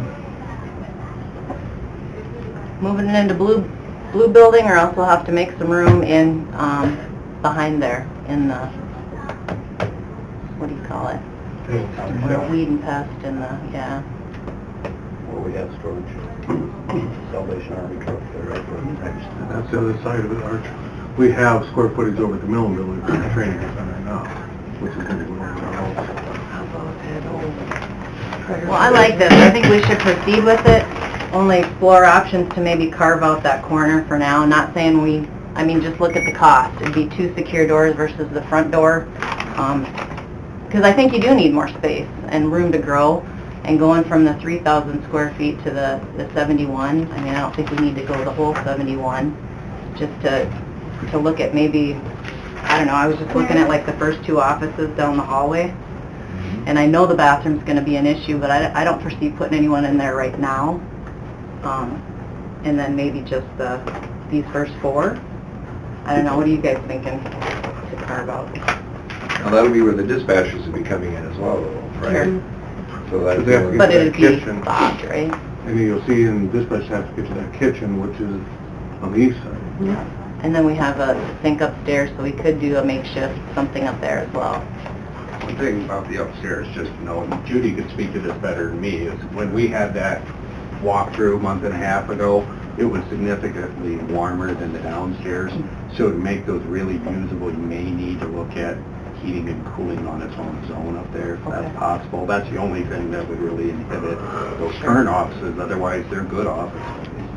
It was really hot that day. What controls that up there is that one big office in the southwest corner is a thermostat to the upstairs. Okay. That one office and upstairs are all run off of that one office. So you think there's not enough room for down here that they're leaving, that you need to save the spot for another? Potentially. And would that be someone that the public's going to be seeing? Would we have enough parking there? Yeah. And I can't predict the future. I'm just thinking, But that, once we use the space, it's hard to take it back, because you guys will get accustomed to it. You have stuff that'll go there. I like the idea of the fact that you've got 4 departments moving over there that work closely together and are kind of intertwined as far as responsibilities.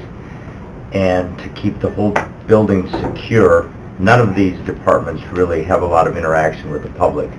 So to initially just keep the whole building secure, get moved over there, which is going to take a certain amount of time. Once we get in there, get everything set up, see how the training center is going to work, see how the call center is going to work, then we can always say, okay, we've got some space that we can add a wall, we can add a secure door, we can get access to the bathrooms. But just move these 4 departments over there, see how it works, and everything changes. So down the road, maybe a couple of years, we realize that we don't need all the space. We can maybe move another department or 2 into one end or the other, but just keep it secure for right now. That would be my recommendation. I agree with that. You can just see in the courthouse itself here, how many times we move offices around and make adjustments for different areas. So trying to do some far range planning, we don't know. To predict the future, I'm not that bright. I mean, if anyone can, that's bless them, but I think we go where we have a plan now that makes it easy and economical and move them in. So are you saying take out the desk and everything, make it the break room and do all the renovations in that first room, like it is here? Or are you saying move everybody over there, see if we can make a go of a little less space, but keep the front door secure as it shows? I think keep the front door secure. Move these 4 departments over there, work them into the best, to the space that they find that they need once they get over there, and then just everything is subject to change. But at least get over there and get them operational and see how well it works. I don't think moving that front desk is a huge priority. What's that? That front desk can stay in the break room, they can use it as a table. Yeah. Some chairs around. I wouldn't think that'd be a priority to get that moved at any time, unless you need it somewhere else. I don't know if you're looking at anything that has to be perfect in looks, because you're not going to have a public in there anyway. So really, the only thing you'd have to do is secure the front door, and if we Front door and changed the our back mind and door. wanted to take those 4 front offices, it would just be a matter of down the road, moving the Shifting things security and down the adding hallway. security, yeah. Front door, the back door, then like I said, all cameras we need, we have either in dispatch or over at the Millen building now, including the ones we'll need if 24/7 moves to the blue building. The only other thing in our EOC has to be secure when it's running, and the dispatch center needs to be secure. So again, if we're going to move public offices over there, we're going to have public over there, even if they got to go to the restroom. Now we're going to add more security to the dispatch center, to the EOC, to all that kind of stuff. So just keep that in mind, that With the court, we know what that costs. Yeah. Now, somebody said there was some thoughts on 24/7 in blue building. Is there any, would it work, would it not work? Chris wanted a secure area over there go ahead. for the ones that blow hot.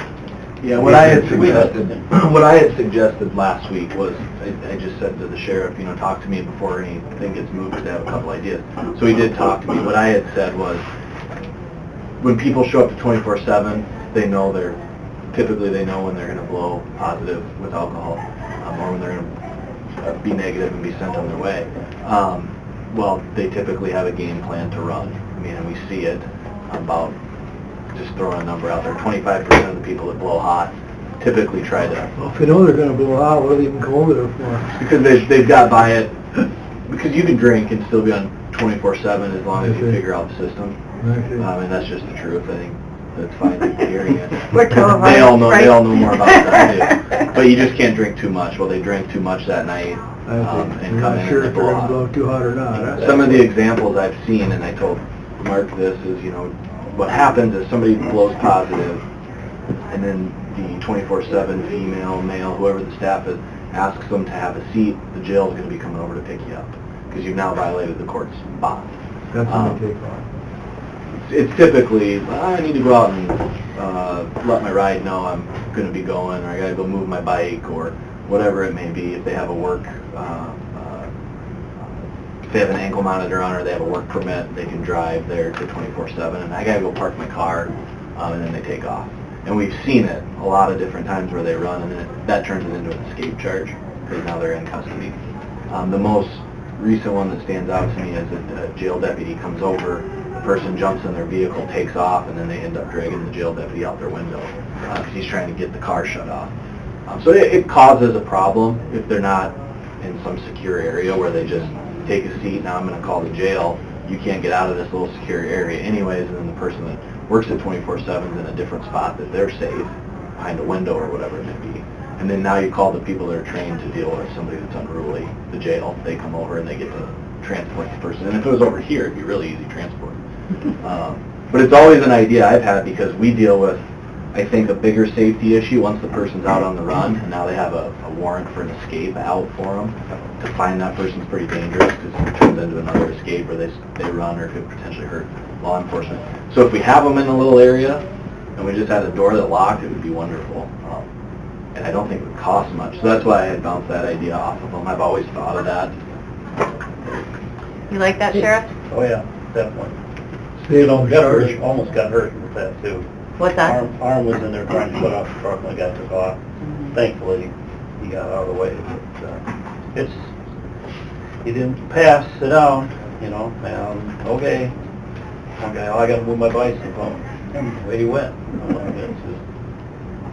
We don't want to put anybody, public or ourselves, in danger. You know, you never know what they're going to do. And that's why we need to build like some sort of little office or whatever, so that the 24/7 staff can be behind, you know, a door. Yeah, I think the last thing you want to do is have a seat, you're in this locked area, and you're sitting in there with them. Yeah, Then they're Especially safe. because the 24/7 staff, correct me if I'm wrong, I don't believe are trained like the jailers are. No. They're not trained to deal with somebody that's unruly. So then the space downstairs that's given up, that you would no longer need the community room for anything down in this basement?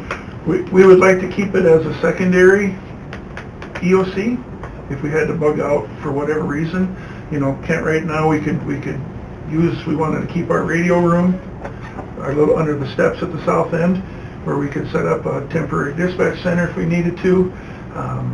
You know, I think you got all the stuff on the ceiling down here too. It's all Yeah. there. I mean, you know, it's all wired, you know, so I don't know why we would want to lose that for now. Plus, we have planning and zoning meetings monthly that get split up to both sides and things like that too. So there's a variety of meetings that are held down there still. Well, I realize that, and that was my question, is it gonna be freed up, because you have the local townships that meet there in March when they do the Yep. Right. local boards of equalization meet down there. I guess I was just wondering where the thoughts are, where that space is gonna be used, because I realize those It areas would have be to be used completely in up to March. this building.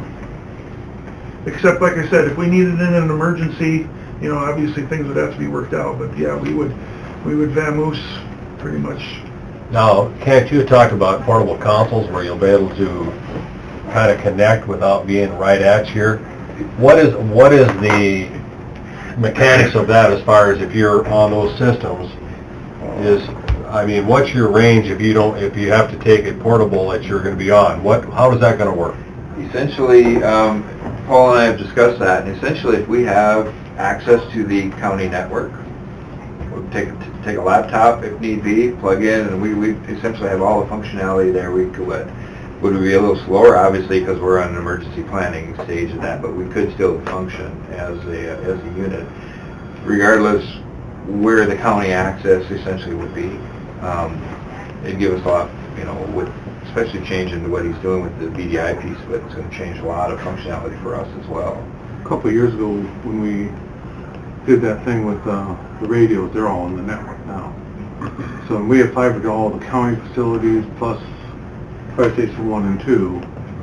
So we have a lot of options there.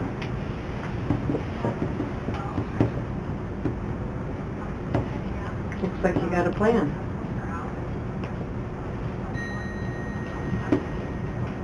Anybody have any other questions, concerns, or whatever? Scott, you're okay moving over there?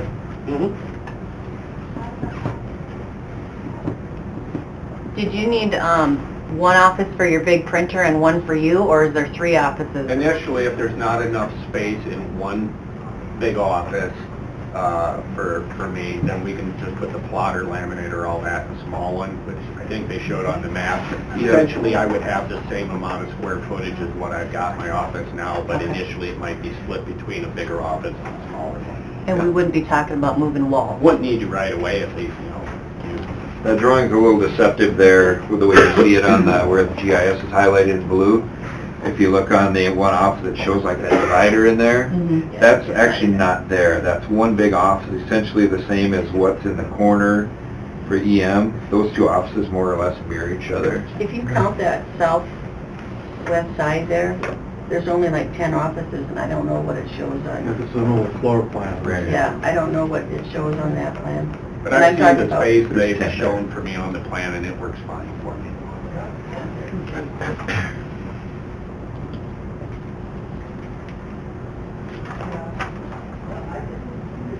And technically, I don't know if we're actually taking more space than what we got now. I mean, with our offices, and there's a storage closet in the room, if we would move completely out of the blue building, that office, you know, again, I don't know that we'd be using any more than... We have half the Sheila's bulb. Yeah, you know. Between Kent and I, we have about half that bulb.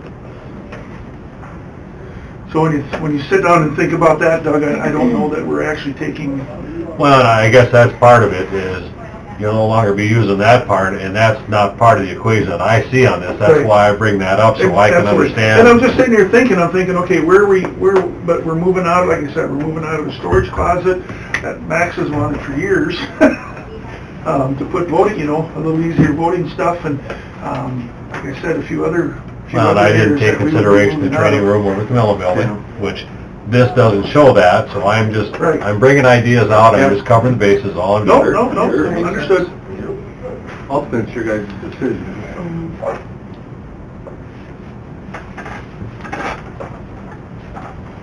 Anything else? I guess this will be up to the commission for discussion, we kind of know everybody's thoughts, and we have a plan in front of us.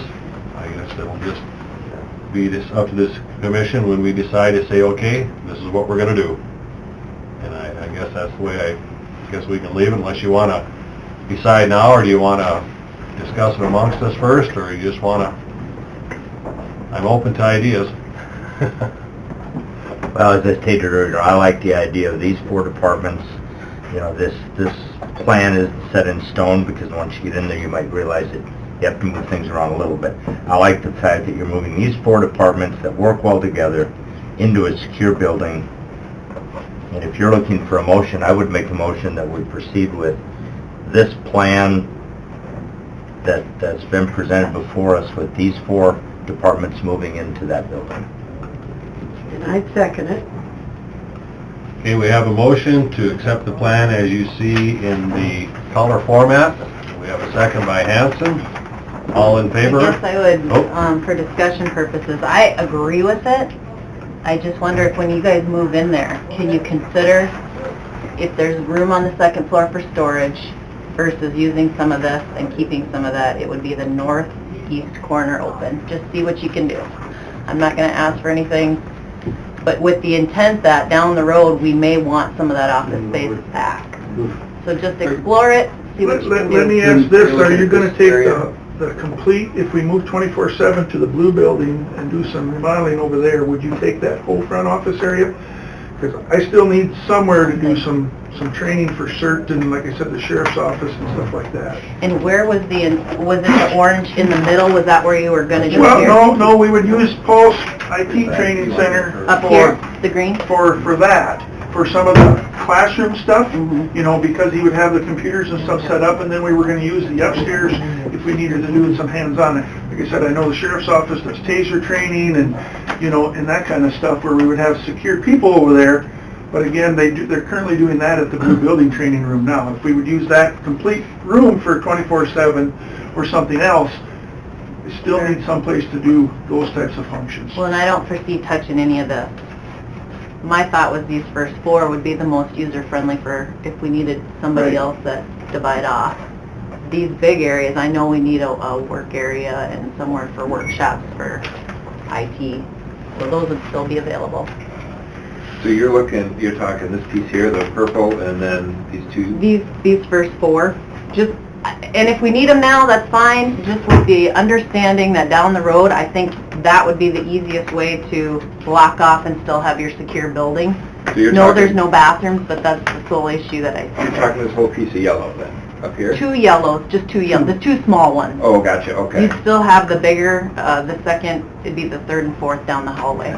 You're saying that they shouldn't use them at all now, or they can use them and then someday, 5-10 years from now, you Well, might... I'm just saying, we don't know as we put all the other offices in place where we're gonna fit or where they're gonna be. So as you move over there, let's just pretend you didn't have those 4, could you still make it work? The only thing with the front reception area was gonna be the Break room. so-called break room. Yeah. Because it's close to the little kitchen there and stuff like that. You know, and it would have windows and for people to kind of diffuse, you know, mainly Kent's folks.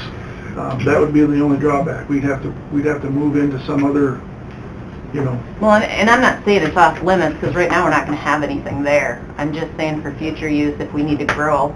Right. So it'll still be available, it's just with the back mindset that, hey, somebody else might be coming in here in the future. So they can use it now, as that plan is set up. What do you guys think? I don't have any problem with that, I guess. Does any of the departments have any use for the 3,000 or 4,000 square feet that's upstairs? So that'd be probably your My thing would be training. to use it for training and or storage. And like I said, there's plenty of storage, I think, in the... Back by the network rack. Back in the back portion, that's unfinished kind of. I guess there's nothing showing that, so I guess that would be a concern. Are we just gonna go in and leave 3,000 and pile junk in it? I don't think It would be a good And again, I would ask the question, what are you gonna do with the blue building office space? If you're gonna use that for something else, then I need a training room That's over where I'm there. going with this. If we're gonna take this away, We gotta we know. gotta give someplace here, so I'm looking down the road again, what we're gonna do over there, I'd be so... amazed if there's 1,000 foot usable space in there. There's only 2 rooms up there. Yeah, that are there's not much- usable. there's Everything not else is much. storage in the rafters. Yeah. Well, storage, I mean, They call it the chicken. I mean, for Right. usable for people. but storage room goes a long ways Right, when you're... definitely. Because when I you think take all the over- county houses could store over there. When you if take over need that, to. the Up the there. area in the blue building, and you're gonna now put 3 more offices in there per se, that's used up. 'Cause you want... So we need the training up there, proposals. what you're talking. Right, I For need the somewhere to hands-on do that. training, yeah. Right, I agree. And I think And you'd like... again, I don't think you want Mark's folks running around with tasers in the community room with the public being able to walk through. That's why we do it over there, you know? That's up to you, I guess. And I think utilizing the blue building as a 24/7 with the ideas that have been presented as a lockable area, I think that's a great We plan, just need too. to be a little bit careful with the blue building on how we design it so that we can still get people in there to get emergency equipment out. Exactly. Right. So, It'll be a lot easier to tell once you get over there. Yeah. Yeah, And there's if gonna we be move in and changes. then, It's not gonna- It's hard for me to figure out. and some things you won't know until you get over there. Get there and Discover, well, if they already need that. needs to be tweaked a little bit. Okay, we have a motion from Sutton, we have a second from Hanson to look at the plan the way it's drawn on here. And everybody's moved in, maybe subject to make some changes, we don't know that at this point. All in favor? Aye. Opposed? We've That got was the go-ahead. Good idea, though. Glad you guys got together Thank and you all. talked about that. Good luck. Appreciate that, so. Think you move before the snow flies? Potential, it's all network. That's tomorrow, according to Judy's in charge now because Judy's stuff's done first. How's your And back? she's already told us the moving money is not in her budget, so it's gotta be everybody else. And with the exception of a few things, I mean, yes, we gotta move smartly for his stuff, but, you know, our stuff, we can move file cabinets and stuff as time allows, you know. It doesn't have to be today or tomorrow. That should be the trickiest Permission to move. use Yeah. whatever funds we can find in our departments to go towards the move. And I think If Mark it's has not- some free labor. I mean, No, and I think being the budget area, where the budget is of the county, I think everybody's got to be a little prudent in how they do this, because we don't have an extra 100 grand and pop up and say, well, we need this, we need that. Everybody's got to be a little, I mean, I'm just telling you, cautious, because our budget's pretty tight. We don't need any unexpected $100,000 bills. I don't know that you need to worry about that. Again, Yeah. I think Well- we've all looked at our, and I understand, I mean, you gotta say it, and we gotta play by the rules, but again, I don't see anything in our future that, like I said, even putting up a full-time EOC, that we won't have the equipment. When Paul makes some other changes, we're gonna have 500 computers that we can, pick out the best of them to refurbish to put in there. I'm not gonna go spend 10 grand on new computers, to do this. Again, I think we've done our homework to make sure that we do and spend the taxpayer money correctly. Okay. Is there gonna be some expenses? Absolutely. Well, I understand that. I don't expect Yeah. that you're going to do it for zero, but Right. I also err on the side of caution that we Understood. stay somewhere in our budget line where we have to be. Yeah, I've done some checking on that piece of it already with, with Paul and I working on our IT piece of it. Essentially, anything I have, like I said, it's set up where we can go over there and get the backbone built already over there, essentially get it to the point where we come back over here, flip the switch, turn it off, and we're up and running over there. So my plan is to make sure we're not down, and it'll be it's going to have to be strategically how we do it.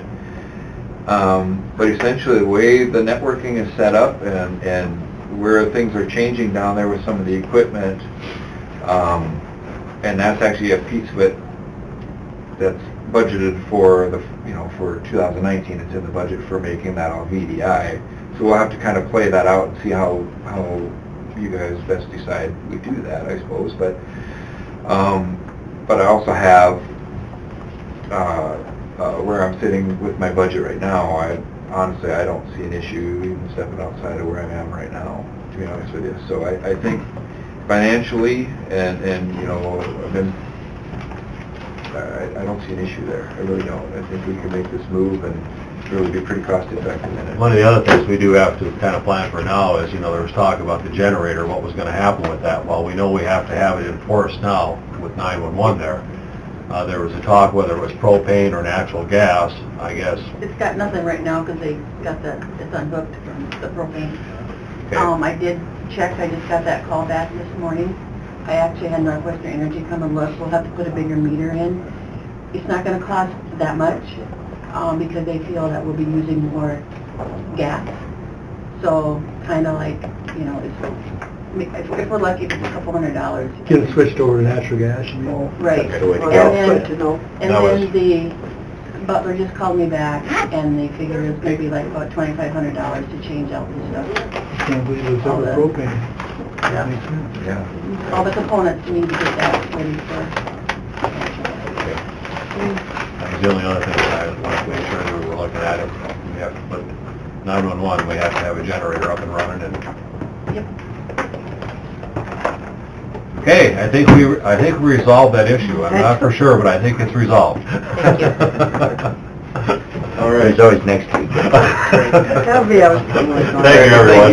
Thanks. Appreciate it. If you're moving next Tuesday, we're all available, right guys? All right. Why don't you move after the election? Okay, that has everything on our agenda. Max, you want to go through your items? Minutes from October 2nd. Move. You're gonna revise You're gonna look at that? holiday pages? Oh, the minutes? The minutes, okay. That was quick. How did that read? Does anybody have it pulled up? The minutes that we were talking about is regards to the holiday pay for Yeah. part-time, Just looking to see how... permanent part-time You didn't put that in positions. your HR report, Gary? No, I didn't know how they wanted to reword it. Oh, we had that settled last week. Well, the way that the Yeah, it came takes back, time. it made it sound like everybody part-time was gonna get, Yeah. and we don't want that. It's everybody Scheduled that's to work. part-time that has a set schedule that has to work on certain hours. I mean, Here, part-time can be... Thursday. You got her?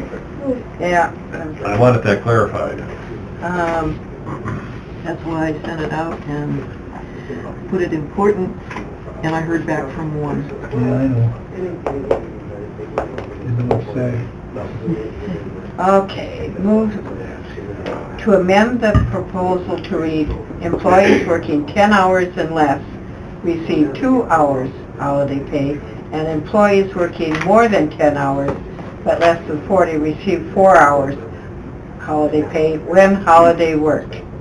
That's what needs to be stricken, is when holiday work. Is that what it needs? Okay. Well, so- I think the way that reads, it means almost everybody that's part-time can get paid for their hours, and that was not our discussion. Our discussion was, is that we have permanent part-time with a set schedule that they have to work their 3 hours on Monday morning or 3 hours every Tuesday morning.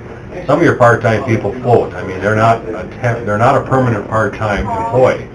So I just didn't think the wording was quite accurate. I didn't want to start thinking that everybody was going to get paid holiday pay for part-time work. I mean, I think there has to be a So how do you want to amend distinction. that? Maybe we need to make a motion to amend the minutes. Exactly right.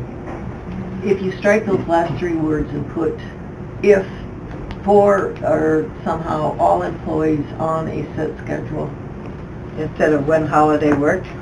that's gone, that's gotta be gone. Yeah, when that, instead of those words, if you say, holiday pay and employees working more than 10 hours but less than 40 hours receive 4 hours Chris, holiday I see your wheels turning. Have you got any advice for us? I can see you. You don't want my advice right now. So, it can't be in the HR report if you're changing a county procedure or a policy. You've got to have it on the agenda, and Well, we had it on the agenda last week. That's I what we're trying to This is amend. just Is it amending gonna the be minutes. exactly what it was last week? Well, that's what it was, but it just didn't get This is written up. amending If the it was on the agenda last week, and you're not Incorrect. changing any of the proposed language, I don't think you need to notice it again. I think we're clarifying We're clarifying the terminology, how it got explained. Judy had mentioned something to me after the last meeting and said, doesn't even need to be changed. That's not true. According to her, she said, Oh, this that- is how you we've said it been that way. operating. It That's works. not true, because she was using a variable, which is not what they asked. So my point is, if you're changing any of the language at all from what it was noticed for at a previous meeting, we gotta renotice it so Put it everybody back has to the the opportunity to be heard. Well, can we just go If back to not- last week's meeting and look at it, what was said? Because I think that's what was said. It just didn't get stated right to how it was going to be put down. Review the actual, can we, the footage, the video, to see if it was stated one way and put down differently? Put down on what? I wrote it wrong in the Well, minutes. They're just saying it has to be amended from what they I see said. what you're saying. In the minutes. I think that's fine.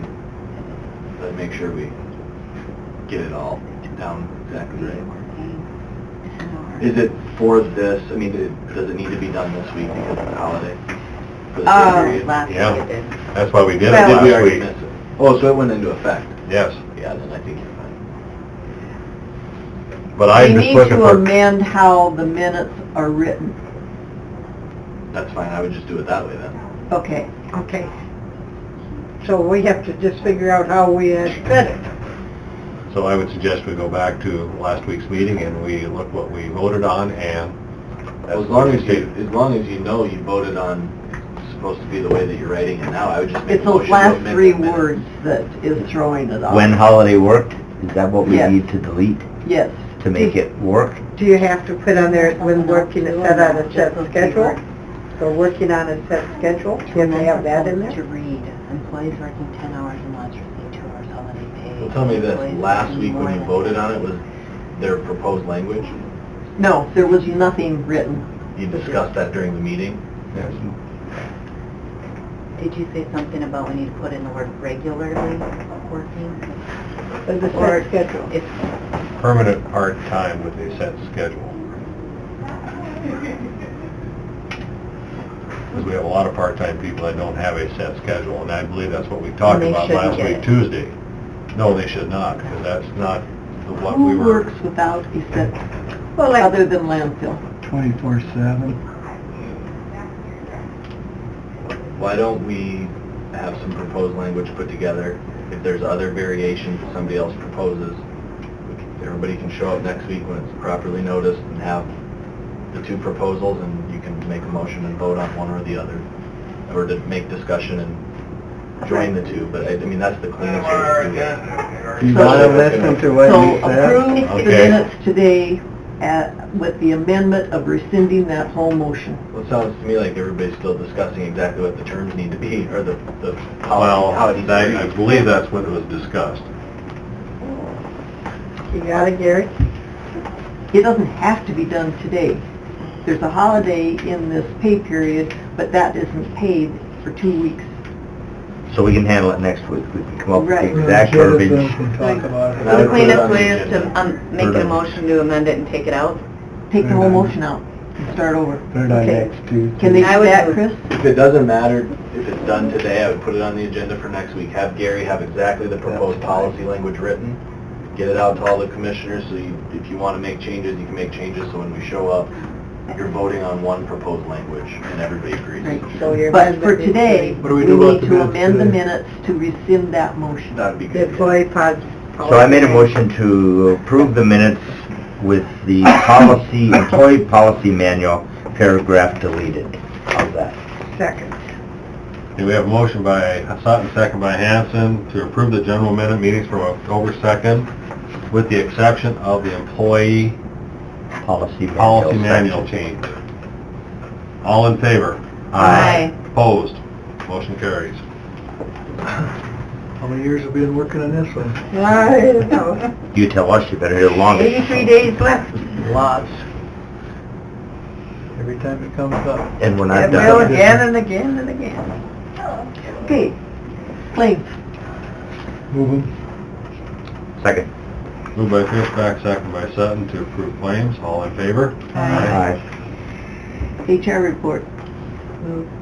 Second. Moved by Kipling, second by Hanson, to approve the HR report. All in favor? Aye. Opposed? Motion carries. Auditor's report of accounts. Second. Moved by Fishback, second by Kipling, to approve the auditor's report of account. All in favor? Aye. Opposed? Motion carries. Claim assignment.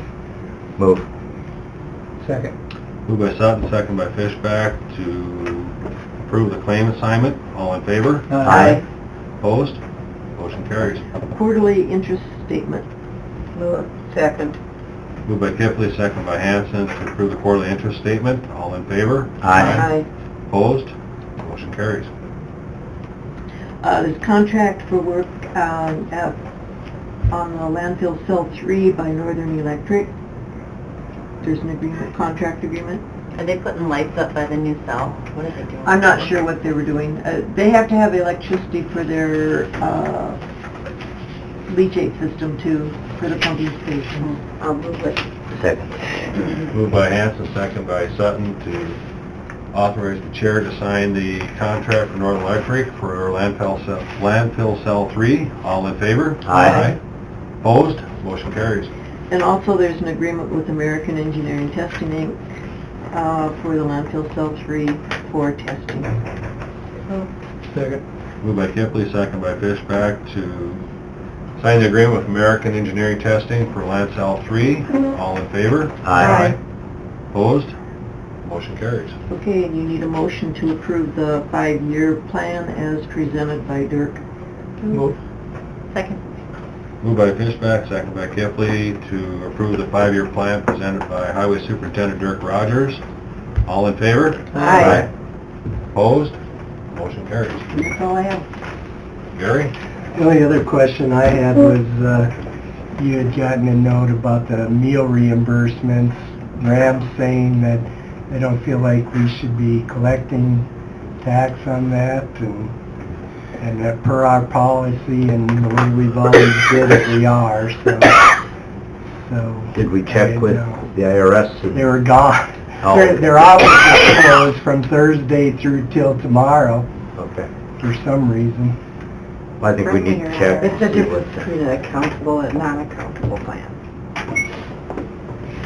The way it's always been explained to us from the IRS is that if you take a 1-day trip and reimbursed for the meal, you have to claim that for tax purposes on your W-2.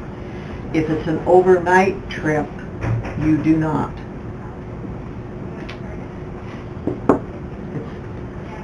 That's different than I've known it. And I don't know. yeah, that's what they're questioning. They're saying it shouldn't matter, but that's That's Should we get clarification there? Yeah, I just didn't know if you wanted it on the agenda next week for Maybe we have to get verification of what's legal and what's not.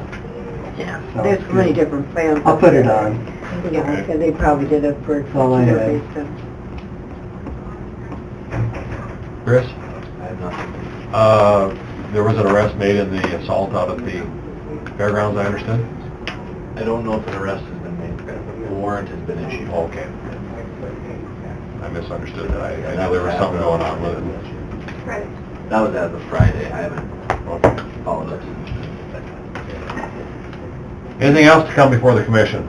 Did you guys approve that motion for the 4 departments to move into the other building? Yes. Did we take a vote? Yes. Yep. Okay. Hearing no other opinions or concerns? Second. Motion by Kipley, second by Sutton to adjourn. All in favor? Aye. Opposed? We are adjourned.